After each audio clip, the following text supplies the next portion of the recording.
Fasten your seatbelts. It's going to be a bumpy night. But tell me, Eddie, is that a rabbit in your pocket or you're just happy to see me? Hello, everybody. I have to trim my bangs. They're getting a little too long. But welcome, everyone. I have some pop culture articles, cringe, to go over before going live on Kick a bit later. So I go for about an hour here and then jump onto on my other social media for a gaming stream. And yes, my doggo, Wendy, yes, is hanging out with me for this. So like I said, I have a little bit to go over. One is not like two articles are on Bounding in the Comics, but I have an article separating the two. One, the Blue Beetle is claiming that you're trying to encourage audiences to go to the theaters to see Blue Beetle by claiming a green beam, which like blink and you miss it pretty much, is Green Lantern. Pretty much. That's a claim. That's the claim. Like a green beam, like I said, blink and you miss it is Green Lantern. Prove that Green Lantern is in this universe, pretty much. Then you have the gamer, always the gamer, talking about the fantasy racism in Baldurs Gate 3 and how it affected Tessa, because that's the journo's name, affected me more than I thought it would. Fantasy racism in D&D, when basically no one has had any issue with the fact that certain classes, right, certain races within D&D have certain feelings for other races. It's always been a fucking thing.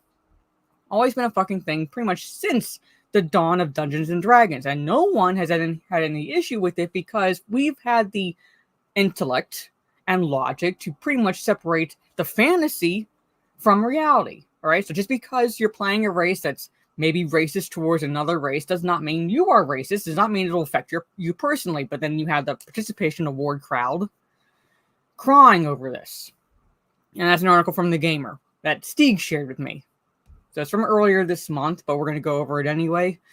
And then an article I almost covered in a video, but I figured I would touch on this now because there's another Rings of Power article because there's a rumor going around that season 2 will feature a 2-episode battle at Eregion with orcs being led by Adar. Now, for those who are not really caught up with Tolkien lore, all right, Eregion, okay, happened in 1697 during the Second Age, pretty much. So almost 100 years after Sauron revealed himself, pretty much, because up to that point he was in disguise as an elf named Anatar, right? So he's revealed himself. So about 100 years later, he's demanding the Rings of Power, all right? He's demanding the Rings of Power because he has the One Ring and he wants to control all of them, all right? And Eregion was pretty much where not exactly, but that battle, right? That battle, pretty much, or around that time, is when Keller Brimbor, right, the master craftsman that we should have gotten, the warrior, the fighter, and the master craftsman, unlike the grandfather in a Mumu in Rings of Power, right? He took a last stand against Sauron and died as a result. So this would have been led by Adar. This would have been led by Sauron, all right? And there's actually, according to the lore, that Sauron actually took Celebrimbor's body and hoisted it up onto like one of those banner holders, pretty much. So when he was like continuing his march, all right, and like basically conquering the lands of Middle Earth, pretty much, he hung Celebrimbor's body from one of those banners and led with that. That's dark. All right, that's dark, but you know it's not going to be lore accurate at all, pretty much. But that's Eregion, right? That's Eregion, pretty much. It's happened around 1697 in the Second Age. All right, and I'm pretty sure Bounding in the Comics will go into the specifics, so I'm not going to go into too detail because they do their homework, pretty much. All right, when it comes to that stuff. But yeah, that's another article, and then another thing I have up, which will be very quick, but it looks like that Robyn Hood show that's we'd heard about months prior and then kind of like went away and no one was talking about it, and now it's revealed like this. I'm not gonna look at this when it's going to premiere. All right, but I'm going to go over again the synopsis for the show, pretty much. So in case you forgot what this show is going to be about, I'm going to go over that really briefly. It's going to be quick. It's going to be quick, so I might cover that first because of how quick it's going to be. Before I go into the articles, I see Jaluk. Hello, good to see you. Trey, what's up? Good to see you. Skirmitar, what is up, Skirmitar? Yes, I will be live on my Kick shortly after this, so come hang out. I'm planning on playing Armor Core 6. So, hopefully, I don't suck too much. I've never played any of those games. No worries, Skirmitar. Hello, Sultan Al Fahim. Good to see you. Mr. Bentham, good to see you. Yep. I had to start about 5 minutes after I normally do because I got home a little bit later from grocery shopping than I normally do. Wop, hello. Terra Crystal, what is up? Good to see you. Happy Friday. I was not late in Maza. You put this comment in as the countdown was going down. So I was not late. Hey, Lucamus, good to see you. Damajanai, what is up? Hope things are doing well. Yes, this is my Twitch. I generally stream there Tuesdays and maybe Thursdays, depending on my streaming schedule, because some Thursday evenings, 2 Thursday evenings in the month, I'm on Orange Chad's channel talking movies, like singles. And last night we talked about the 1987 movie, The Lost Boys. So go check that out if you missed it. It was a pretty fun discussion. Yes. And of course, she's lounging now behind me. So yes. Make sure you don't miss anybody. Gravy, hello. Thank you so much. Good to see you. Where was Warrior Gladriel during this time? Well, she's pretty much Lothlorien, pretty much her domain. I mean, in actual lore, I have no idea where they're going to put the fucking bitch during the battle in season 2. But actual lore, she's, raising, she's, do a little thing about, her daughter, raising her daughter, ruling over Lothlorien and things like that, being married to Celeborn, who's not dead, and all that shit. But where was Gondor when Region was attacked, Tamara? I hate this show. I really fucking hate this show. But hey, Alphamore, good to see you. Robyn from the Hood, yes. If I can, Lucamus, my schedule is pretty packed with getting back into making videos and streams in the evening, so I have to basically shuffle things most times. I think Adar was one of the first elves to be captured and tortured. We really don't know. But even then,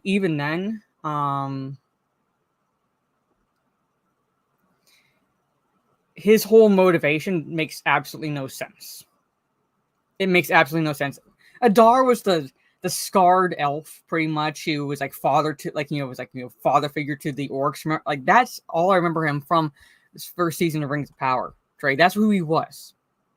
But anyway, let's just go over Robyn Hood. All right, Robyn Hood real fast. All right, so I'm gonna show. Hold on. I'll show it on Twitter. You can all see the image that they promoted this with. All right. It looks so stupid. I purged that show from my mind, but there are certain things I do remember. All right. So this is the promotion for this series. All right. So Robyn Hood, I'll zoom in a little bit so you can.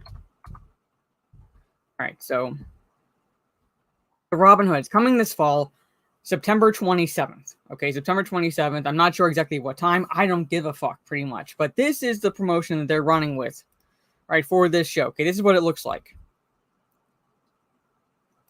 How on the fucking nose could this be? Sherwood, Forest. All right, and I think that's supposed to be a deer of sorts. That looks like a bear. Obviously, she's going to have a fox mask on or something. I don't know, because reasons. That looks like an owl, and that's, I have no idea. A hare? All right, a rabbit of sorts. But that's the promo. That's the promo for this show. Okay, Robyn Hood. Okay, now. Okay, well I figure those four are her merry men, or the equivalent of the merry men, because here's the synopsis. Here's the synopsis. Now again, this is like it was months prior when this is announced, pretty much, and it kind of like faded into the background, and no one was talking about it until now because they're promoting it again because it's going to officially drop. All right. Okay, look at the synopsis. Follows Robin Loxley, an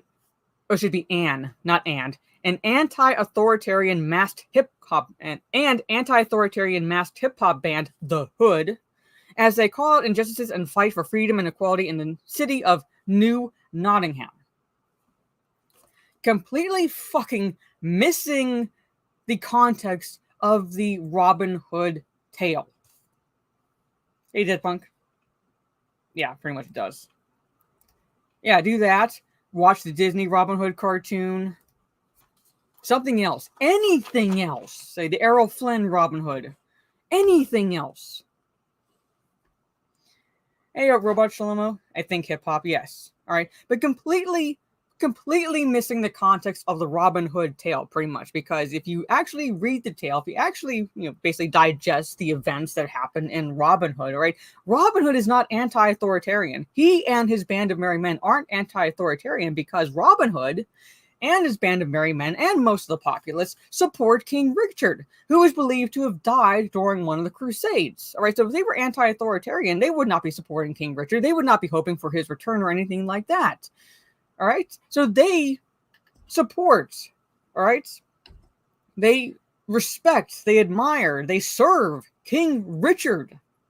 What they fight against, all right, is not anti-authority, it's the abuse of authority by Prince John and the Sheriff of Nottingham.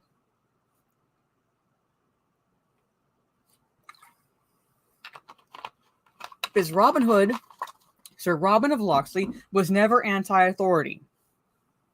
He was never anti-authority. He was against the abuse of authority, the increase in taxes and so forth, pretty much driving the populace to pretty like starvation, the overtaxation, and things like that. He was against that, not authority.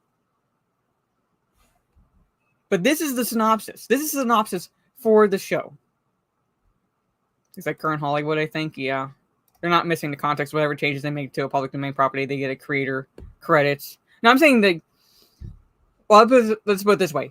They're ignoring the actual context of the show, of the story, pretty much. They're ignoring the actual context of the story.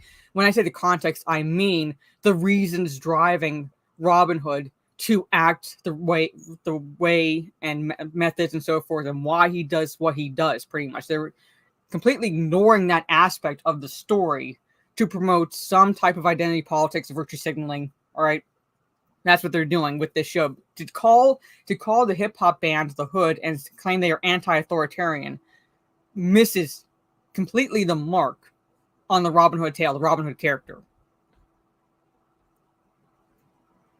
Robin Hood mentalized any one of them.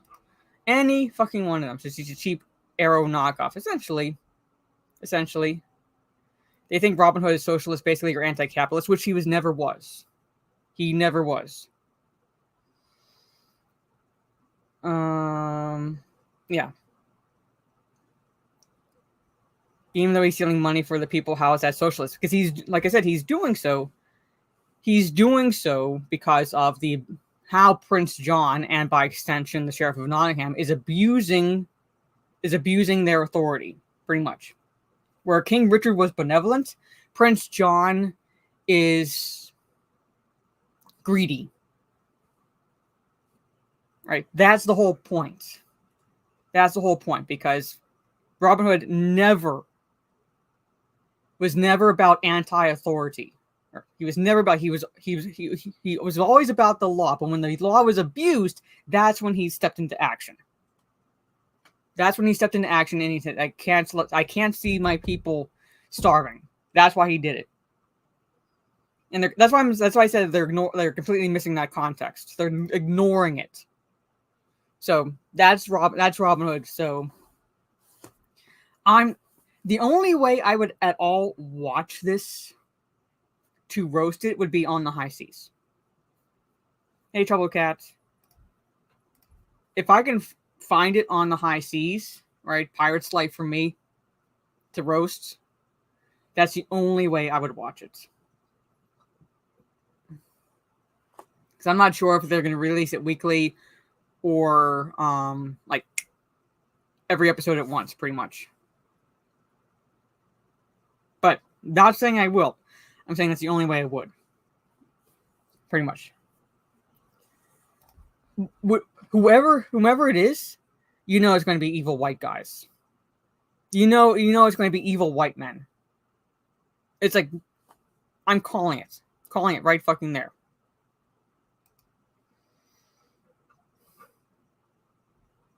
Hold on, I'll show the tweet again.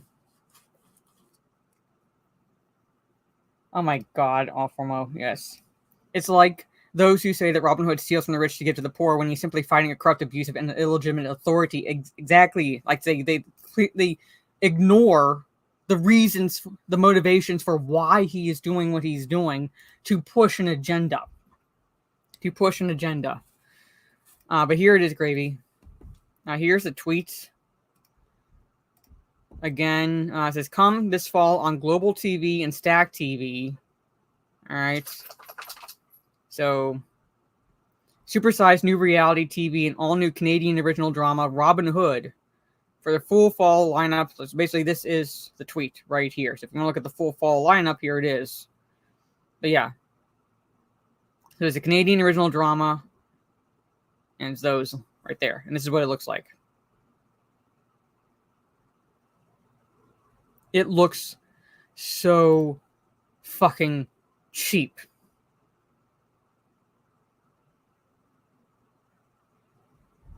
Yeah, his title was Sir Robyn. Like Sir Robyn. He was a noble. He wasn't a peasant.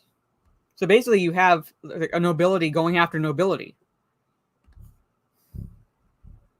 All right, so he wasn't some poor kid who grew up on the streets and is fighting, the evil government or whatever you want to call it, pretty much. No, he was a noble. Sir Robyn of Locksley. That was his full title. Sir Robyn of Locksley. So he was knighted, and he was a noble. He was wealthy. Well, he was well off, pretty much. So if they were actually going to be true to the tale, they would actually show someone who is well off fighting criminals. That sounds like Batman.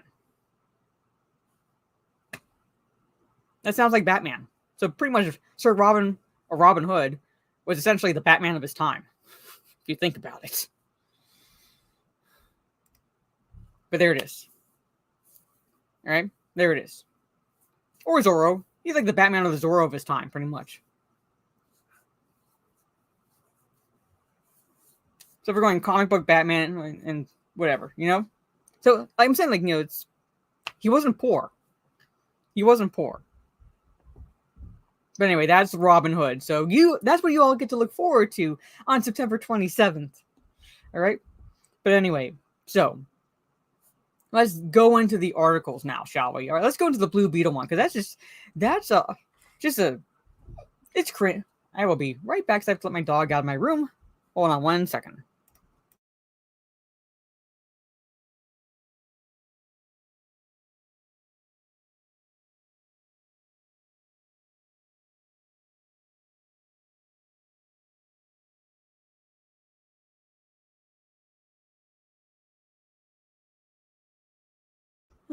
She's such a delicate flower. Hopefully, Az or Disbrew review it. At least one of them is going to. But anyway, so Blue Beetle crashed and burned at the box office. There's no way around it. It crashed and burned at the box office. All right. So now the director is coming out. The one that alienated audiences from seeing it in the first place. All right, that dickhead. is encouraging audiences to go to the theaters by claiming a green beam, a blink and you miss it green beam during the title sequence is the Green Lantern. Or a Green Lantern, pretty much. The Green Lantern.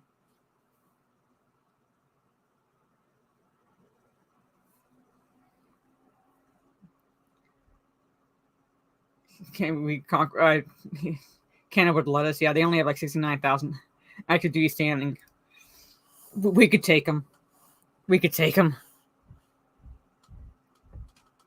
But anyway, yeah. So there it is. There, it literally is. I didn't even realize it. All right, because I watched a special copy of it.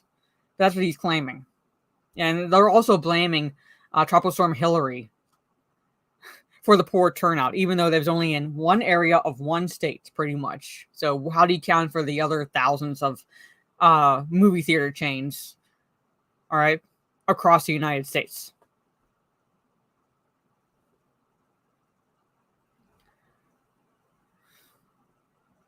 So, all right, so Blue Beetle director Angel Manuel Soto appears to have resorted to desperation after he alienated the potential audience in order to convince potential moviegoers to see the movie in theaters.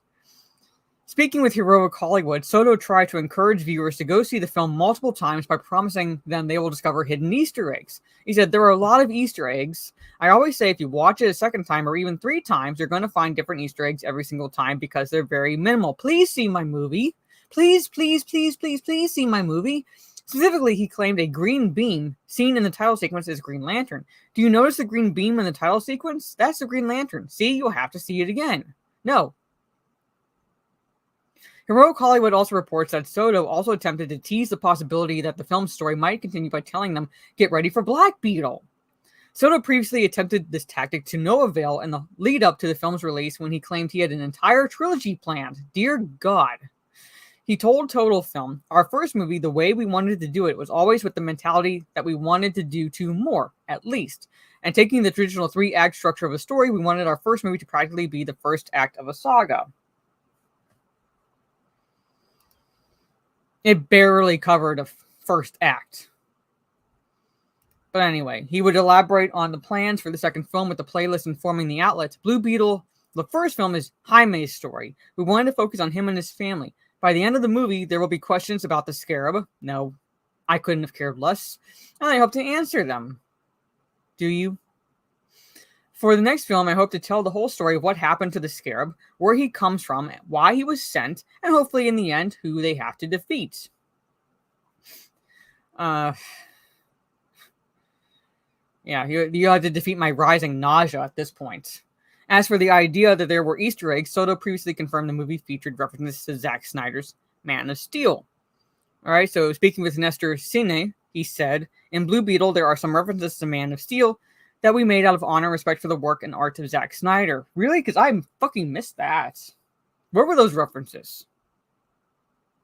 Where were those references? But anyway, none of this drove people to the theater because it was at the second worst opening for a DC film. It only grossed $25 million at the box office and another $18.6 internationally for a global gross of around $43.6 million. This movie took, depending on what site you go on, it costs anywhere from $100 million to $120 million to produce. Which means, by the rule of thumb, when it comes to what a movie needs to make to break even, which is to take that budget times 2.5, typically, you're looking at a movie that's going to have to at least reach 300 million, roughly, to break even. And it only made just shy of 44 million, and that's including the international box office for the opening weekend. And you know there's always a drop. There's always a drop from the first to the second weekend. So I'm wondering how big of a drop it's going to be. I'm wondering if they're going to do what studios are doing nowadays, like continuing to do nowadays, and that's like moving certain films out, like, basically onto streaming as quickly as possible. I'm just saying. So let me just see if they show a picture of the title sequence now. But anyway, if you're at all morbidly curious, all you would have to do is Google or search the title sequence for Blue Beetle. Most likely you could find it online. And whatever green beam is in it, that the director is claiming that's Green Lantern. That's Green Lantern. A green beam. Because someone claimed on one of the tweets that there's a green beam that knocks the scarab out of its current path or something like that. Which at this point I'm like, that clip that Lethal always plays of Jesse from Breaking Bad, okay. That's how I feel. Well, it is most likely a lie. It really reeks of, please see my movie. Please see my movie. That's what it reeks of.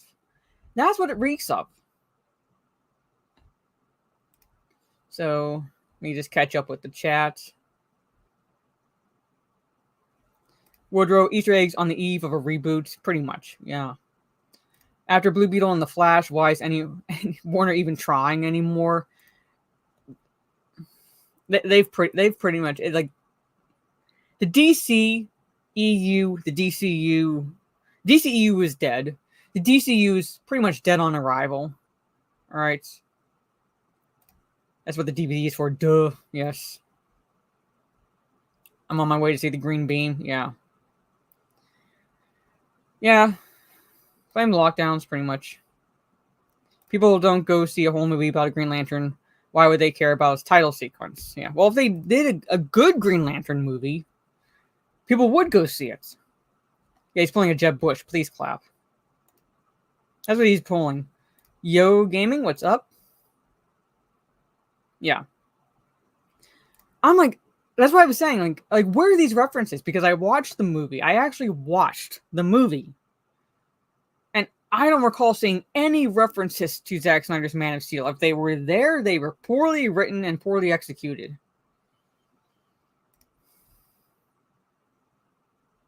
Scarab was sent to defeat Evil White Man, obviously. Yes. Most likely. It's a one-off. I remember seeing Blue Beetle on the PBS TV show, The Electric Company, in the early 80s. Mm-hmm. And they allude in an end credit scene that Ted Kord is alive. And I'm like, then why not have Ted Kord in the movie? Why not have Ted Kord in the movie? The original Blue Beetle. The original Blue Beetle.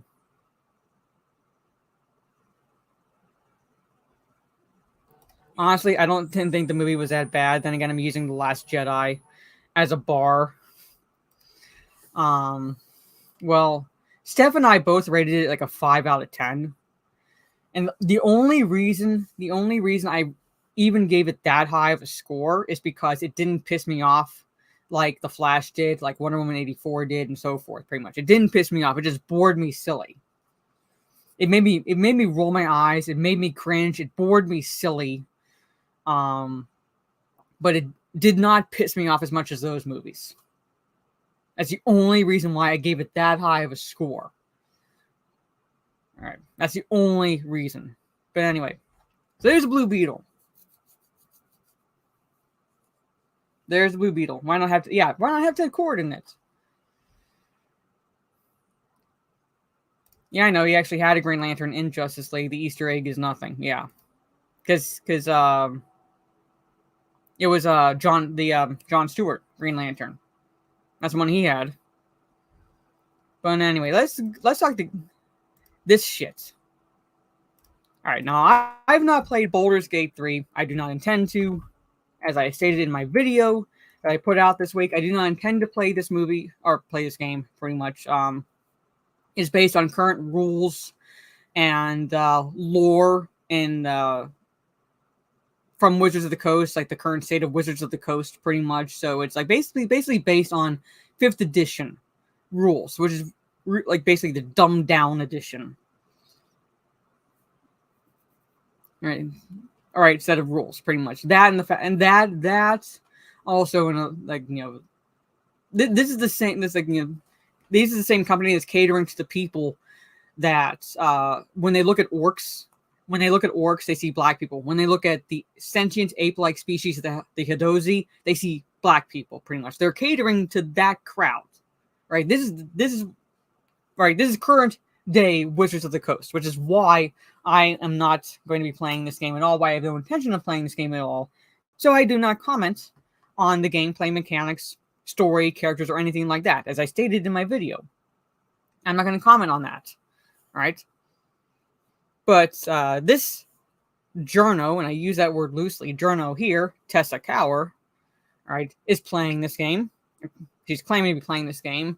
And she's saying that the fantasy racism in Baldur's Gate 3 affected me more than I thought it would. Like I said, aspects of Dungeons & Dragons that's bothered no one for decades. Because most people playing Dungeons & Dragons, myself included, understand that certain races, all right, will have certain feelings and attitudes and discriminations even towards other races. Hell, it even happened in Conan D&D, all right, not just regular D&D, right? For example, I played a Stygian character, okay? Stygia is pretty much equivalent to ancient Egypt in Conan D&D, right? It's pretty much equivalent to ancient Egypt. So I was of that, all right, ethnicity, okay? If my character went anywhere else, all right, on the map, people were racist against my character. All right, but when our characters traveled to Stygia, finally, like near the end of the campaign, all right, I was fine in my homeland. Stygians were racist against Teresa's and the Loris characters. It fucking happens because there are certain attitudes that one race has towards another, like elves and dwarves and so forth. We had no fucking problem with that. Because we understood the difference between fantasy and reality. Just because we're playing a race that maybe has a racist attitude towards another race does not mean we are inherently racist. We just have to play that. We just have to play that. That's it.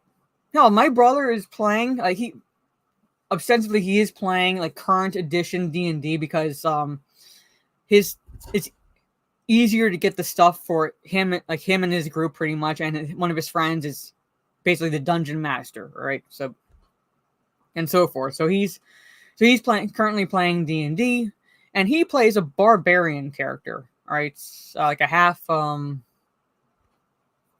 does he say? Half not orc. Oh, I'd have to talk to him, but anyway, like his character whenever he's talking about, all right, other characters will say the elf, the dwarf. But that's based on his race. So that he's talking how his character would talk. Doesn't mean my brother hates the other races. It just means he's playing the character. All right? In the fantasy world, it's fine. These people can differentiate reality and fantasy. SCWs are, they're tapped, pretty much. Every time there are mutants and monsters, there's always minorities in them, says it all on who are the real biggest. Like I said, if you are looking at an orc and seeing a black person, you're the racist. But anyway, let's just go into this article. Yeah. It's pretty funny. All right, so Tessa says, I've never been so emotionally invested in an RPG before, and it's all because a human called a tiefling guard a slur. All right, so tieflings, if you don't know, all right, you see there's a picture. All right, they generally look like this, with horns and things like that. Kind of like where they can't have horns and things like that. So they kind of look almost like, I don't want to say demons, but close to it. But that's pretty much the reason why. But anyway. So I have mixed feelings about fantasy racism. There is no... It's like the key word there is it's fantasy. That's the key word there. But anyway. Media can and should be used to make people confront their biases. No, it's not the job of the media to make anyone do anything. It's like they're not our parents. All right? They're not the arbiters of the moral high grounds. Right? You can't make anybody do anything that they don't want to do. So to say that media should, she literally wants Big Brother. She literally wants Big Brother. And it doesn't bother me when people throw fantasy slurs around. But then why are you saying this affected you more than you thought it would? And you're saying right here, it doesn't bother me when people throw fantasy slurs around. I mean, I don't know. I mean, obviously, you're either lying about this or you're lying about this. The issue should be treated with the appropriate weight and gravity and not played off like it's no big deal. But I typically try to interpret fantasy racism in good faith, assuming it's an earnest attempt to portray a harmful behavior that is all too pervasive in the real world. Some players are uncomfortable with it, though, as they don't want to face racism in games when they already face it in real life. She sounds like a white savior. That's totally valid. But as a mixed race person who does face some degree of racism, I find it validating to see my experiences portrayed in games. The narcissism in this chick is mind-boggling.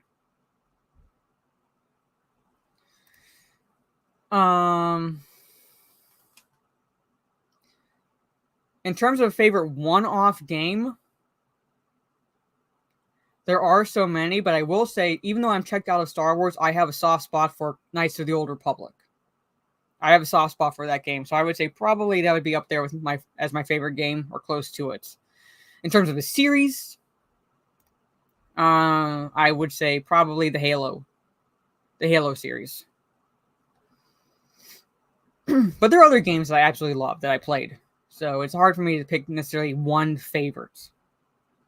So I want to play this clip for Tessa. I want to play this clip for Tessa. This is pretty much sums up what I want to say to her. Oh, okay, they're talking about fictional characters. Fictional characters. Am I getting through to you at all?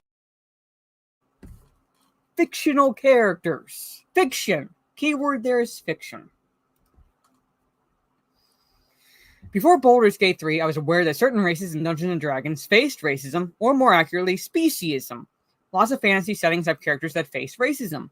I've never played a straight D&D campaign, though, as my friends prefer to run homebrew versions, which means I've never had to engage with the kind of racism that non-human races are subject to. So you've never really played, like, actual D&D. I have nothing against homebrew campaigns, all right? That's the thing. Dungeon Masters do that. I'm perfectly fine with it. But this tells me that she's never played an actual D&D campaign. She said it, never played a straight D&D campaign. All right?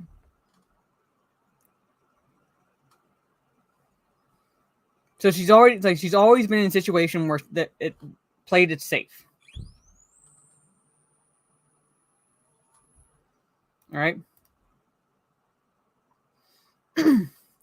Which means I've never had to engage. Yeah. I didn't play Baldur's Gate 3 in early access, and I went into it almost blind, apart from what I'd heard from colleagues and friends. I did not expect to be so immediately confronted by the racism of some of its characters, who are unabashedly discriminatory and cruel in their words and treatment of non-human races. The big realization hit me as I was entering Druid Grove for the first time. Some minor spoilers for the early first act ahead. I don't give a shit. I sauntered in, ready to save the day, but found my path blocked by some asshole mercenary, Aradin, who was picking a fight with a tiefling guard named Zavlor. I was content to sit back and watch because I love drama, but then I heard Aradin call Zavlor a foul blood, and I was immediately enraged.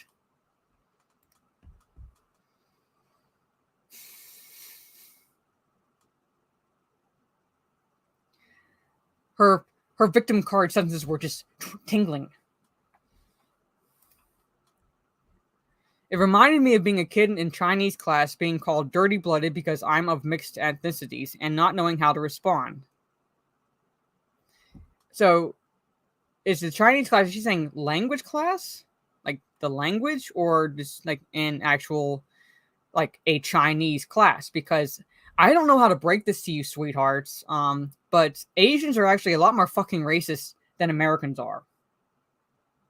If you actually fucking read, right, they're a lot more racist. Not all, not trying to generalize, but they are, they like, you know, certain like cities in China, things like that. All right.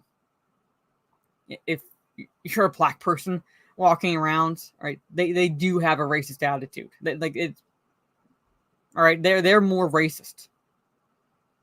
So I don't know how to break this to you, sweetheart, pretty much, but you were facing actual racism there, all right, and that's kind of par for the course with the Asian demographic, not the Western one.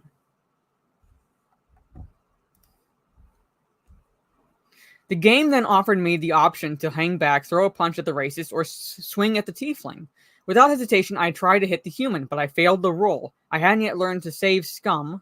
I contemplated reloading my last save, which had been a while ago, work my way through the fight I had just won, and try to punch this guy again, just so I could have the satisfaction of a right-hooking the racist. I decided to let it go since Zavlor had already laid the guy into the ground himself.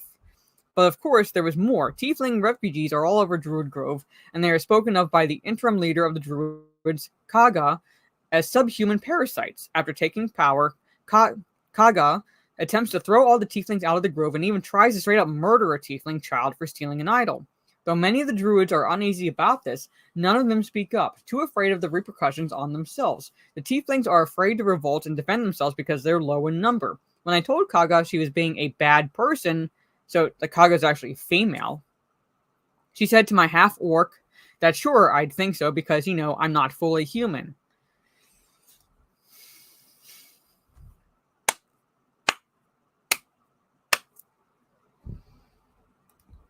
I'm tasting the salt from her tears right now. All right, okay, one more paragraph. I didn't expect it to sting so much, and I definitely was not prepared to be called a slur that reminded me of my childhood, but I'm kind of glad Larian went so hard on it so early in the game. Sure, it's a bit silly to have an antagonist portrayed so obviously as evil using racism and child murder, because God fucking forbid anybody be actually just evil, no sympathetic villain whatsoever. And it's not the most nuanced or interesting portrayal of racism, and I'm sure it rubs some people the wrong way, especially those who actually have to deal with being called slurs on a semi-regular basis. But it did its job at raising the stakes for me. I'm fully invested in protecting the tieflings now. You want a fucking cookie? Here, I'll give you this instead. Tessa. Golf clap? Golf clap.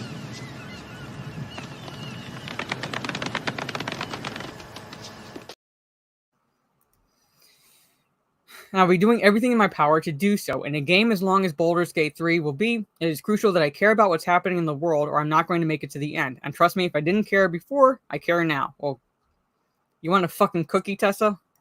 But there it is. There it is. Let me catch up with the chats.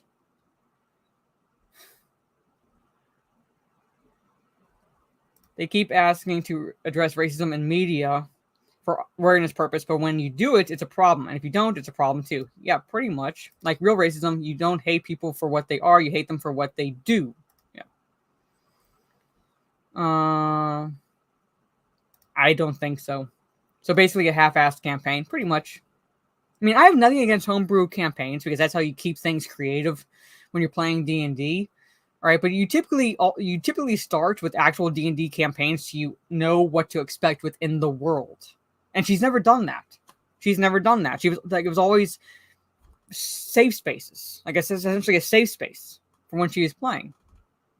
No, I doubt she's ever played any of the Witcher games. Geralt, who is a white man, gets discriminated against all the time because he's a Witcher. And he's a white man.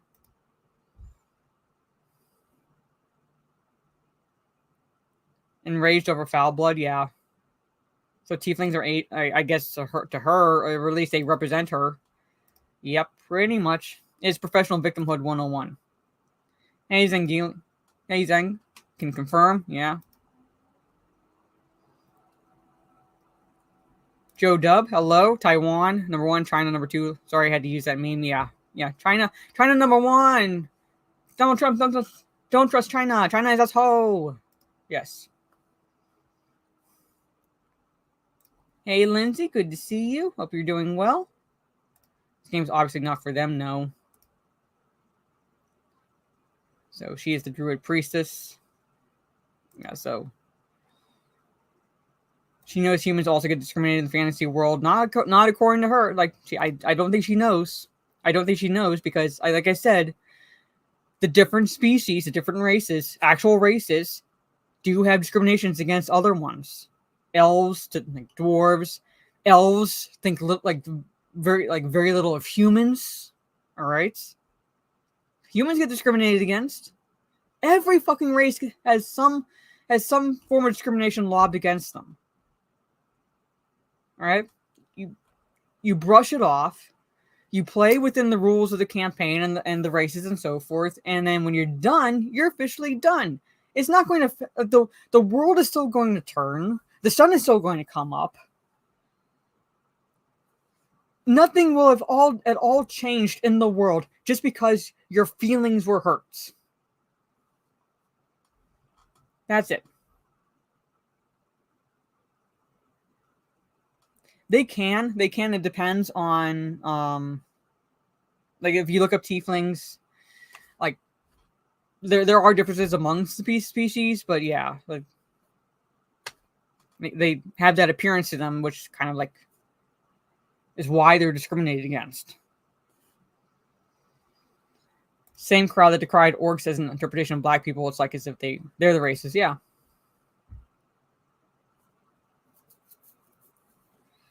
I'm not on Discord that much, so if you send me a message, you're going to have to let me know some other way, because while I am on Discord, I'm not on as much as like Twitter or Instagram or anything like that. So, yeah, so there it is. There it is, chat. Yeah, that article hurt my head as well. But anyway, last article I will be covering deals with Rings of Power. Oh, okay. No, I'm a Chinese people. All right, same as Tieflings. Okay, all right. Well, I mean, you know what? You never know. You never know. So, last article. All right. So, Rings of Power. That's shit. That's shit show. All right. There's a rumor going around that it will feature a 2-episode battle at Eregion with orcs being led by Adar. All right. And again, for those who joined in after I did my intro, okay, Eregion, that battle happened around 1697, roughly, pretty much in the Second Age. Okay, so about a good almost 100 years after Sauron revealed himself, pretty much. Sauron revealed himself around 1600, year 1600 in the Second Age, pretty much. All right, so because the rings were made prior to that, and then he revealed himself with the one ring around 1600 that he, like, as Sauron. As Sauron. All right, because up until that point, he was in disguise as an elf, not a human, as an elf named Anatar. All right, so he revealed himself as whom he actually was, as the Maiar Sauron, servant to Morgoth. All right. All right, and Eregion was a battle. And like I stated, it was around this time that Keller Brimbor dies. All right, Keller Brimbor, who's actually younger than Galadriel. All right, he doesn't look older than her. All right, he's younger than Galadriel. He's a master craftsman. He's a warrior. He's a fighter, and he does one of those last stands. All right, against Sauron, and while waiting for Elrond, not Galadriel, Elrond's forces. Sorry, because Elrond is commander of the Northern Army. All right, so he's waiting to rout Sauron's forces. Okay, because Gil-galad sends Elrond. Celebrimbor dies. All right, he's impaled with arrows. He dies. All right, and according to the lore, it's also stated that his body is hung from one of those banner poles and taken ahead of Sauron's forces like that. So pretty much like walking in, all right, continuing on to conquering the lands of Middle-earth, pretty much, and conquering Eregion, all right, with Celebrimbor's body as a banner. That's Eregion.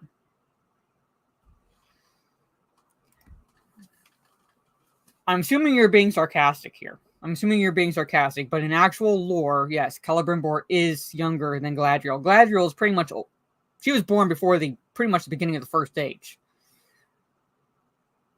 All right, so Keller Brimbor is younger than her. Not by much, exactly, in terms of elf years, not by much, but he's younger. He's younger than she is. So yeah. So basically, okay, yeah, sarcastic, guys. So basically, yeah, that's like metal as fuck. Yeah, that's how the story goes. But anyway, here it is. Yeah, they ruined your boy Hugo Weaving. Alright, so a new rumor claims the upcoming second season of Rings of Power will feature a 2-episode battle at Eregion. Alright, so Adar, alright, non-canonical, never there. It was Sauron's forces at this point. Alright. This new rumor comes from Fellowship of Fans, who posted on Twitter, Arondir will be present at the 2-episode battle in the Rings of Power Season 2 alongside Elrond whilst fighting Adar's army. So when is Elrond at all a warrior? Alright, all we've seen him as is pretty much a herald and a diplomat. That's it. We've never seen him pick up a fucking sword. But he's going to be fighting alongside Arondir against Adar's army? Fucking please. In a video elaborating on this rumor, Fellowship of Fans, Chen detailed the battle has been featured in our news, I think, a couple of times as well. And there's a lot of drone footage of, like, fighting, siege engines, bodies, that sort of stuff. So it's not like a big secret or anything. No, it's not like it's a big secret, but it's just the fact that no one fucking cares. Fellowship of Fans, Strider then added, what should be happening? I don't think it's officially confirmed, but when you look at everything, you do the math. Basically, it's 99%. The 2-episode battle will be at the end of the season, like the Fall of Eregion. When specifically asked by a guest, Nixie, if it is indeed the Fall of Eregion, or it could be in Mordor, Chen responded, the footage looks like Eregion. There's a lot of drone footage of it. And the battlement, they look like Eregion. They don't even have like Eregion in the show, at least. It's surrounded by water. It's on a river delta. So they drained that somehow. You can see dried up riverbeds, crashed boats, stuff. So I think it's very certainly Eregion. They eventually... People need to learn how to fucking talk. They eventually shared a drone shot of what they were describing. So when asked about why it's Adar's army attacking Eregion instead of Sauron's, Strider explained, I think we came to a similar conclusion that basically they will somehow, in one way or another, they will end up on the same side, like Adar will join Sauron in some way. What choice would Adar have at this fucking point? He's not exactly going to join the good guys, is he? Basically, be the commander of his army or something like that, and then he will be made officially the... Nixie then posited her own theory, or Sauron will take the shape of Adar and become Adar. Why? Fucking why? Why would Sauron at all take the shape of Adar? Why would he become Adar? Sauron in lore is, as Mr. Bentham said, metal as fuck. He would not need to at all take the shape of Adar. It makes absolutely no fucking sense. Because at this point, you would think that Galadriel at this point would have told Gil-galad, Keller Brimbor, and Elrond, basically that Hellbrand is Sauron. They know what he fucking looks like. So why would he at all? And Sauron doesn't fucking care. He doesn't fucking care because his whole purpose is taking over Middle Earth. Pretty much doing it as a big middle finger, right? Right, to the Luvatar.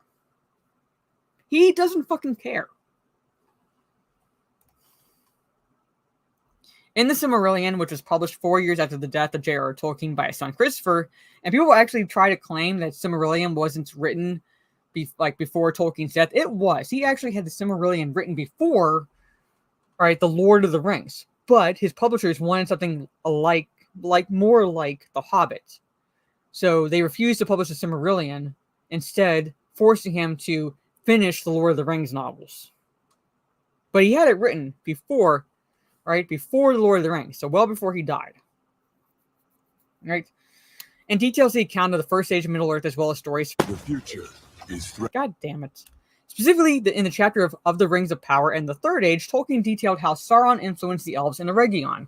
He wrote, it was in Eregion that the counsels of Sauron were most gladly received, right, because he's basically...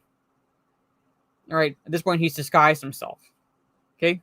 For in the land the Noldor desired ever to increase the skill and subtlety of their works. Moreover, they were not at peace in their hearts, since they had refused to return into the west, and they desired both to stay in Middle-earth, which indeed they loved, and yet to enjoy the bliss of those that had departed.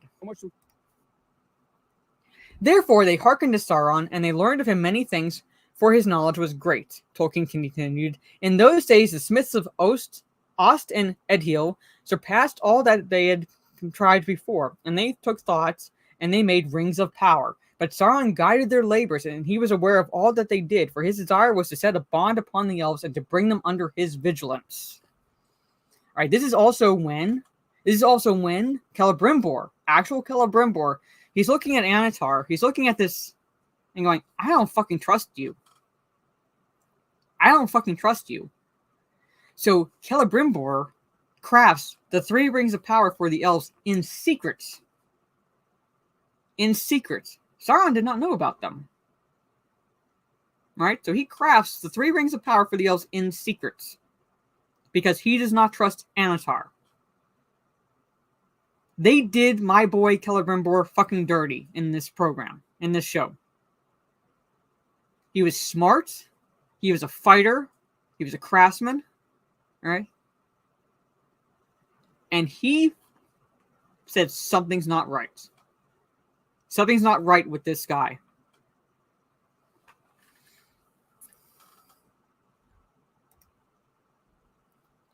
From there, Sauron built his 1 ring, but the elves became aware of him and his plots and chose to remove their rings. Not only did they remove their 3 rings, but concealed them from Sauron. Upon discovering this, Sauron was filled with wrath, and he came against them with open war, demanding that all the rings should be delivered to him. Tolkien wrote, from that time, war never ceased between Sauron and the elves, and Eregion was laid waste, and Celebrimbor was slain, and the doors of Moria were shut. All right, like I said, you look up what happened to Celebrimbor. Look at what happened to Celebrimbor. All right. Okay, let me find it. In the Unfinished Tales, Lost Lore of Middle-earth, published posthumously, at the Battle of Eregion, when Sauron learned of the repentance and the revolt of Celebrimbor, his disguise fell and his wrath was revealed. And gathering a great force, he moved over Calenardon, or Rohan, to the invasion of Eriador in the year 1695. When news of this reached Gil-galad, he sent out a force under Elrond Half-Elven, not Galadriel, Elrond, but Elrond had far to go, and Sauron turned north and made at once for Eregion. The scouts and vanguard of Sauron's host were already approaching when Celeborn made a sortie and drove them back. Alright, so Celeborn also is a fighter, okay? But though he was able to join his force to that of Elrond, they could not return to Eregion, for Sauron's host was far greater than theirs, great enough both to hold them off and closely to invest Eregion. At last, the attackers broke into Eregion with ruin and devastation and captured the chief object of Sauron's assault, the house of Myrddin, I should say, where were their smithies and their treasures. Celebrimbor, desperate himself, withstood Sauron on the steps of the great door of Myrddin, but he was grappled and taken captive, and the house was ransacked.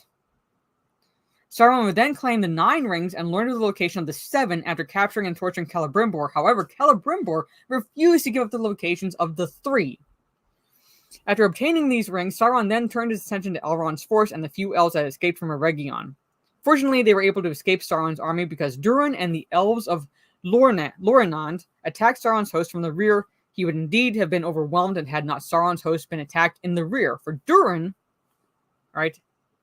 not the shit in Rings of Power, sent out a force of dwarves from Khazad-dûm, and with them came elves of Lorinand, led by Amroth. Elrond was able to extract himself, but he was forced away northwards, and it was at that time that he established a refuge and stronghold at Imladris, Rivendell. Alright, but it doesn't say, did they go into, okay, it doesn't say what happens to Celebrimbor, but like I said, alright, according to the story, if you look it up, right, Celebrimbor is not only tortured, right, and not only refuses under torture to tell Sauron the location of the 3 rings. Alright, he is killed, and his body is hung like a banner ahead of Sauron's forces. That's the actual Battle of Eregion. I don't fucking care if I get their names right or anything like that. It was. I reviewed that show. I watched that show. I reviewed it. They at least have 3 seasons. They finished filming the 2nd season. And there's going to at least be one more.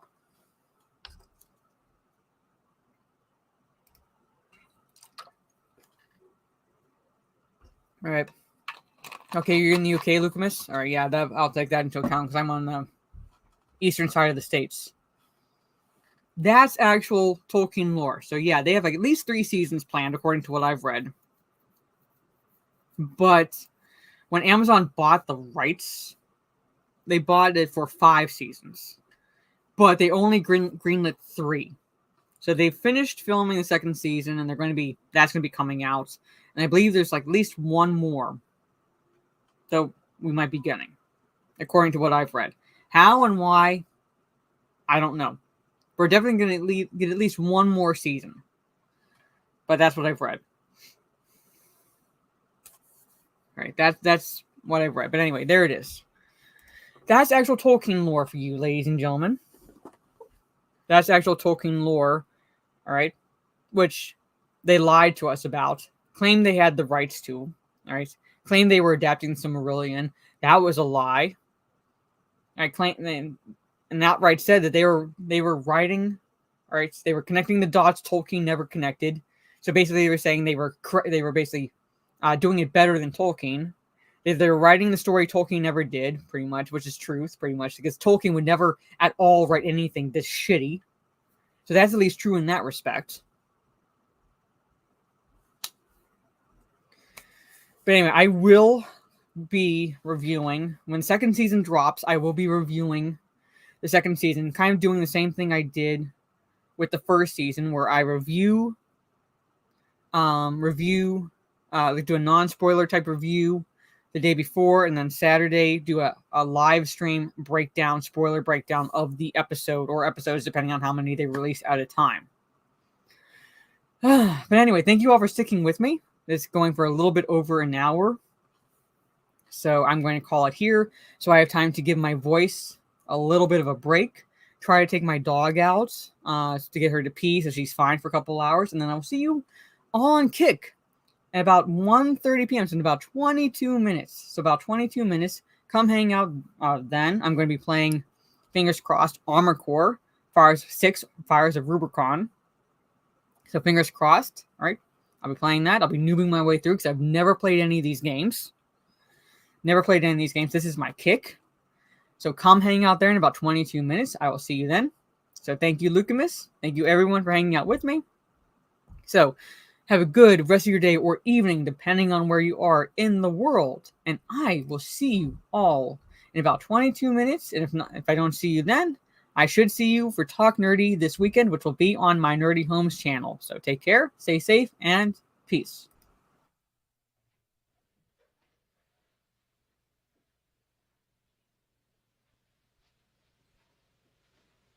You're still here? It's over. Go home.